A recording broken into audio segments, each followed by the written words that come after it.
योग दर्शन के सैद्धांतिक सत्र में आप सभी लोगों का स्वागत है। आज का जो हमारा विषय है वह है धर्मी का स्वरूप।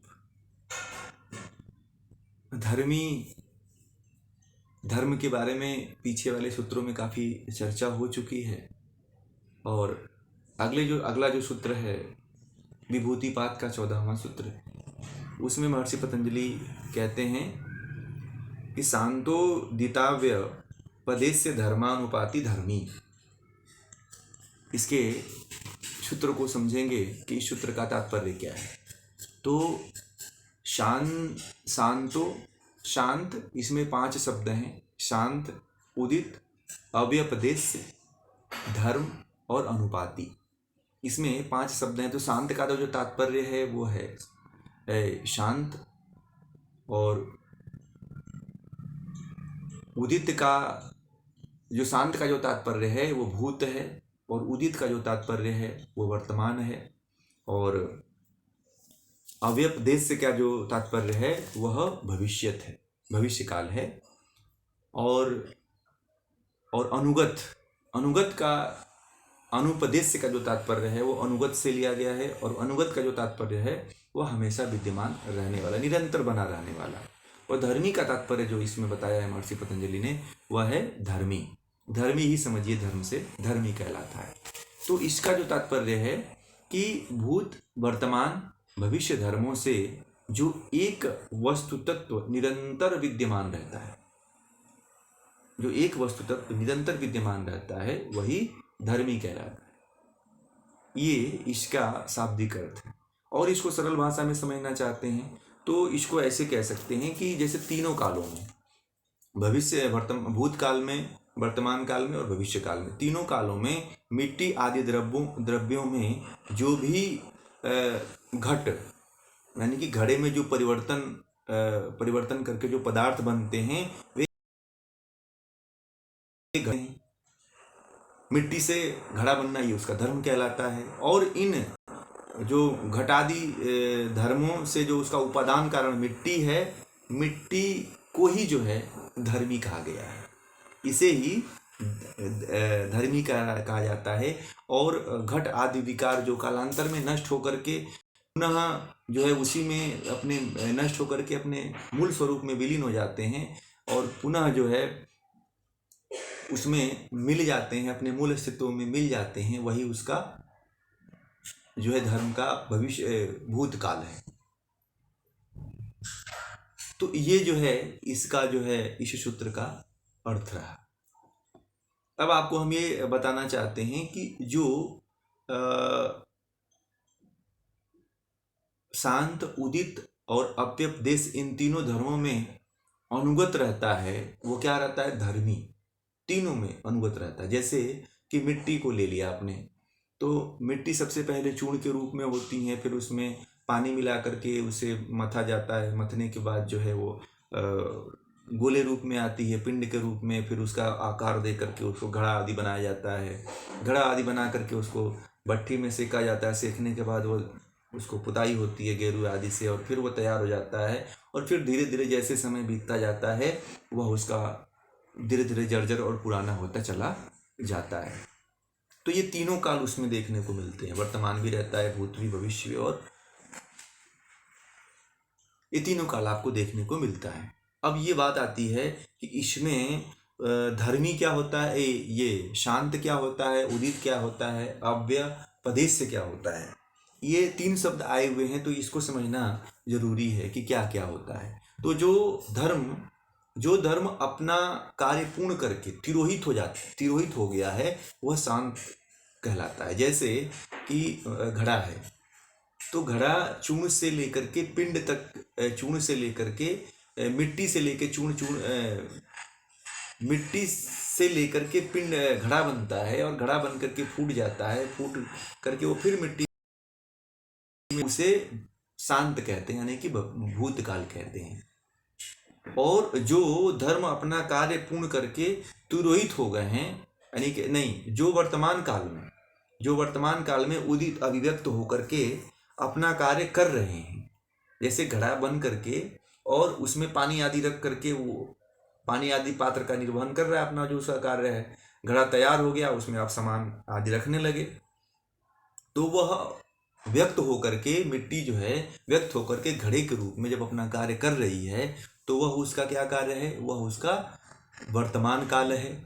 और जो अभी अपने धर्म में विद्यमान है किंतु दिखाई नहीं दे रहा है, वह उसका भविष्य काल है। जो अभी अपने धर्मी में है, यानी कि मिट्टी अपने धर्म में है, अपने मूल स्वरूप में विद्यमान है, मिट्टी मिट्टी में है, परंतु अभी वो घड़ा नहीं बनी है, अभी वो घड़ा बनने वाली है, तो वह उसका क्या है, अव्यपदेश्य है, यानी कि भविष्य है।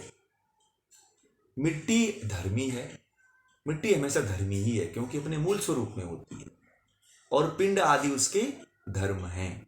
पिंड क्या है, मिट्टी के धर्म हैं।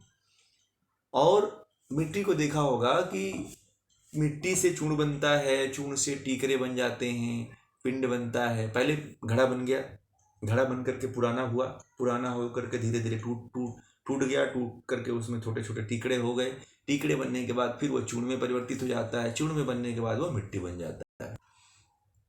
ये अपना कार्य करके समाप्त हो गए, अपना कार्य तो मिट्टी कर लिया और समाप्त हो गया।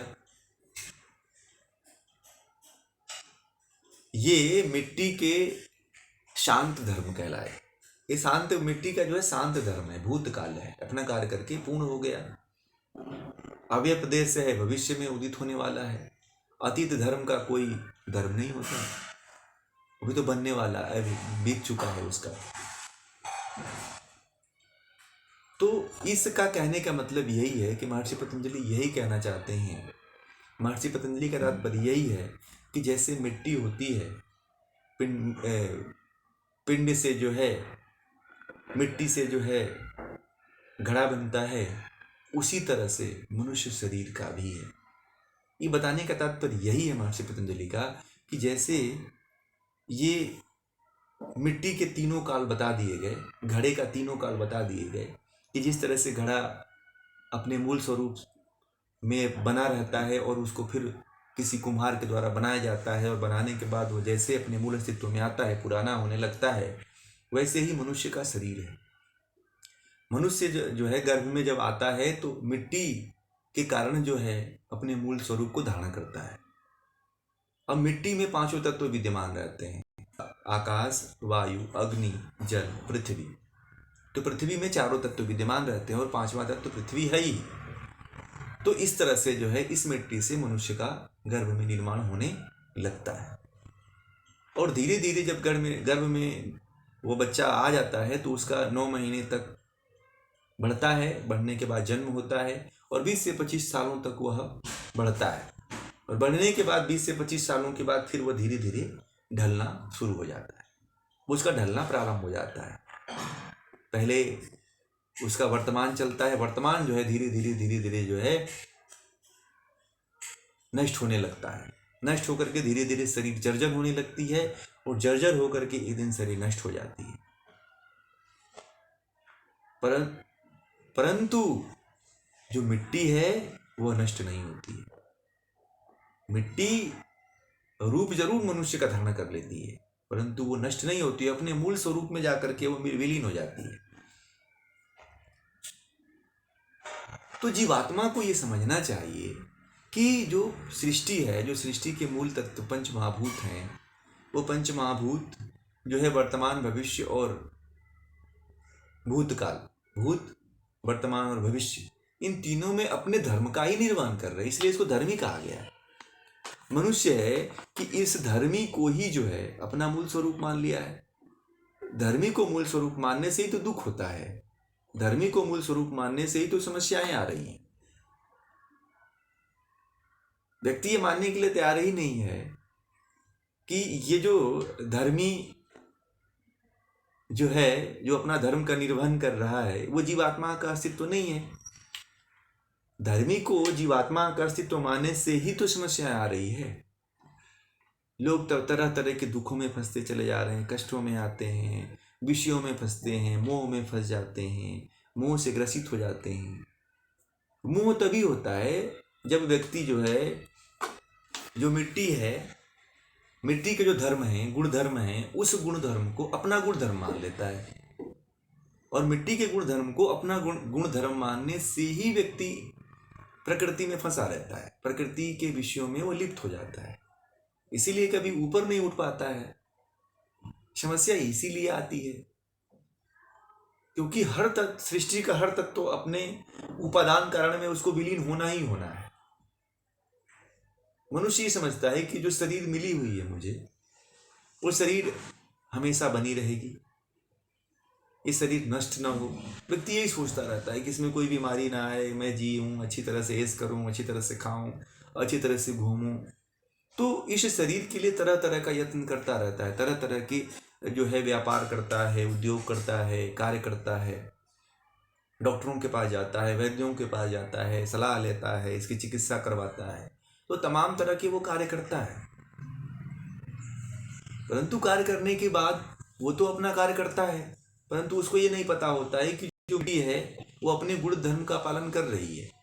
मिट्टी को एक दिन अपने अस्तित्व में विलीन होना ही होना है, और जैसे ही मिट्टी बनती है, अपने मूल अस्तित्व में आने लगती है, वैसे शरीर भी आने लगता है, लौटने लगता है। शरीर में भी बीमारियां उत्पन्न होती हैं, रोग उत्पन्न होते हैं, और बीमारियां और रोग उत्पन्न होने के बाद जो है अपने मूल स्वरूप में धीरे धीरे धीरे धीरे जो है वो आने लगता है। आने के बाद जो है वो धीरे धीरे धीरे धीरे क्या होता है, धीरे धीरे नष्ट होने लगता है, और एक दिन ऐसा आता है कि पूरी तरह से नष्ट हो जाता है। जब नष्ट होता है तो जो उसमें जीवात्मा रहती है, इतना उसके वशीभूत हो जाती है उस शरीर से कि उसको कष्ट होने लगता है कि मेरी शरीर जा रही है, मैं मर रहा हूँ, मैं दुखित अवस्था में हूँ, चिल्लाने लगता है, रोने लगता है, पीड़ा में आ जाता है, ग्रसित होकर मरता है। कुछ कुछ लोगों के मृत्यु को आप लोग देखिएगा, जब मरते हैं तो पीड़ा निकलती है उनके अंदर से, कष्ट निकलता है, कराही निकलती हैं, चिल्लाहटें निकलती हैं, दर्द होता है, और चिल्लाते रहते हैं कि कोई ठीक कर दे, कोई ऐसा कर दे, कोई वैसा कर दे। तो इस तरह के लोगों को देखने को मिलता है जो शरीर से बहुत गहरा नाता जोड़ लेते हैं, क्योंकि ये जो मिट्टी है अपने मूल स्वरूप में तो मिलना ही मिलना है इसको है। तो यही बात महर्षि पतंजलि समझा रहे हैं, और लोग इस भ्रांति को नहीं मानते हैं। लोग इस भ्रांति को अपने अस्तित्व से जोड़ लिए हैं। कुछ लोगों ने तो शरीर को मंदिर का नाम देकर के इसे ही पूजा करने की बात करने लगते हैं कभी कभी। इसका पूजा किस लिए होना चाहिए? शरीर का पूजा जो है किस लिए होना चाहिए? अगर पूजा करना चाहते हो तो शरीर का पूजा किस लिए करना चाहते हो?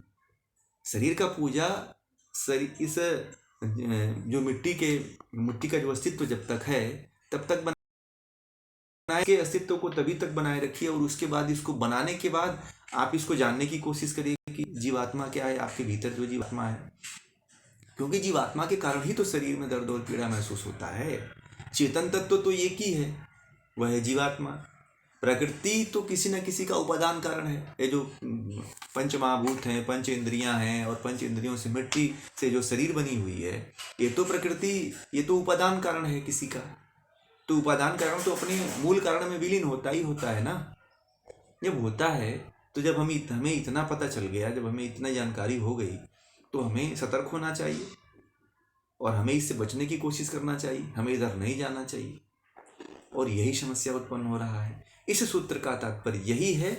इस सूत्र महर्षि पतंजलि का कहने का तात्पर्य यह है कि जैसे मिट्टी अपने धर्म में विलीन हो जाती है, मिट्टी अपने मूल स्वरूप में नष्ट हो जाती है, विलीन हो जाती है, मिल जाती है, वैसे शरीर भी एक दिन जो है अपने मूल स्वरूप में जो है मिल जाएगी। इसलिए जो है शरीर के प्रति कोई हमें लगाव नहीं रखना चाहिए। शरीर से तभी तक लगाव ईश्वर को प्राप्ति के लिए करिए, ईश्वर की प्राप्ति में करिए, कि ये शरीर के माध्यम से ही परमात्मा को जाना जा सकता है। क्योंकि इस शरीर में ही इंद्रियां हैं, पंच महाभूत हैं, और जिस शरीर में पंच इंद्रियां और पंच महाभूत नहीं रहते हैं, उन्हें दर्द और कष्ट और पीड़ा नहीं होता है। तो इस चीज़ को आप लोग समझिए, इस चीज़ को जानिए, और यही आज का जो इस सूत्र का तात्पर्य था, और कहने का तात्पर्य यही था महर्षि पतंजलि का। और ये जो आज का विषय है वो यहीं पे पूरा होता है। आप सभी लोगों का बहुत बहुत धन्यवाद। नमस्ते।